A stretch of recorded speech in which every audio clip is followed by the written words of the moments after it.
एक रात, एक डील और करोड़ों रुपए जेब में। यह है अफीम माफियाओं की दुनिया, जहां लंबी लंबी गाड़ियां, महंगे महंगे बंगले और लग्जरी लाइफस्टाइल कोई सपना नहीं बल्कि रोजमर्रा की हकीकत है।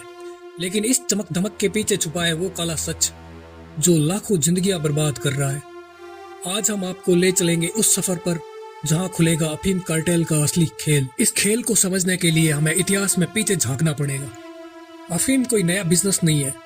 भारत में इसका इतिहास 200 साल से भी पुराना है। ब्रिटिश राज के दौरान अफीम ट्रेड सबसे बड़ा बिजनेस था। बिहार, एमपी और राजस्थान के कुछ हिस्सों में अफीम की खेती अब भी सरकारी लाइसेंस के तहत होती है, लेकिन इलीगल ट्रेड ने इसे माफियाओं के हाथों में सबसे बड़ा जखीरा दे दिया है। सरकारी लाइसेंस के नाम पर होने वाली खेती के बीच एक शैडो मार्केट पनप चुका है और यहीं से शुरू होती है माफियाओं की एंट्री। माफियाओं के इस नेटवर्क में 3 रैंक के लोग होते हैं। सबसे पहले किंग पिन, बड़े शहरों में बैठे लोग जिनके पास पैसा और पावर है। फिर आते हैं मिडल मैन, गाँव में किसानों से अफीम खरीदने वाले दल्ले। और फिर तीसरे नंबर के डिस्ट्रीब्यूटर जो इस रॉ अफीम को हीरोइन और सिंथेटिक ड्रग्स में बदलकर इंटरनेशनल बॉर्डर तक पहुंचा देते हैं। यूपी, एमपी और राजस्थान के छोटे छोटे गांवों से उठकर ये अफीम पाकिस्तान और अफगानिस्तान तक पहुंचती है और वहीं से करोड़ों की काली कमाई बनती है।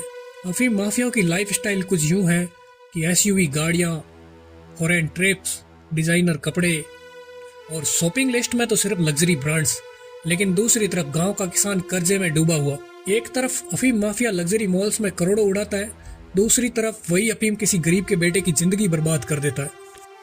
नौजवानों की लत, क्राइम रेट का बढ़ना, किसानों की अफीम पे डिपेंडेंसी, इन सब में अफीम माफियाओं का बहुत बड़ा हाथ है। नॉर्थ इंडिया के गांव में आज भी हजारों यूथ नशे की चपेट में है और ये सब शुरू हुआ कुछ लोगों के लालच से, जिनके लिए करोड़ों की डील सिर्फ एक रात का काम है। कई जगहों पर पुलिस और स्थानीय नेताओं की मिलीभगत होती है। पुलिस फेक रेड्स डालती है लेकिन असली प्लेयर को टच तक नहीं करती। अफीम ट्रेड का पैसा चुनाव में भी इस्तेमाल होता है। कहा जाता है कानून का हाथ लंबा होता है, लेकिन अफीम माफियाओं तक पहुंचते पहुंचते वो हाथ अक्सर छोटा पड़ जाता है। यहाँ मैं आपको एक एडिक्टेड युवक की कहानी सुनाना चाहूंगा, कैसे उसकी पढ़ाई और करियर छूट गया। अजय एक छोटे कस्बे का होनहार लड़का, पढ़ाई में हमेशा आगे। स्कूल के टीचर्स और घर वाले मानते थे कि एक दिन वो बड़ा इंजीनियर बनेगा। कॉलेज में दाखिला हुआ, पहली बार घर से दूर रहा। वहीं दोस्ती हुई कुछ ऐसे लोगों से जिन्होंने उसे थोड़ा मजा लेने के लिए अफीम ट्राई करवा दिया। फिर क्या था, क्लास मिस, असाइनमेंट अधूरे और एग्जाम में फेल। अंत में एक इंजीनियर का सपना देखने वाला अजय एक बेरोजगार, दिशाहीन युवक बन गया।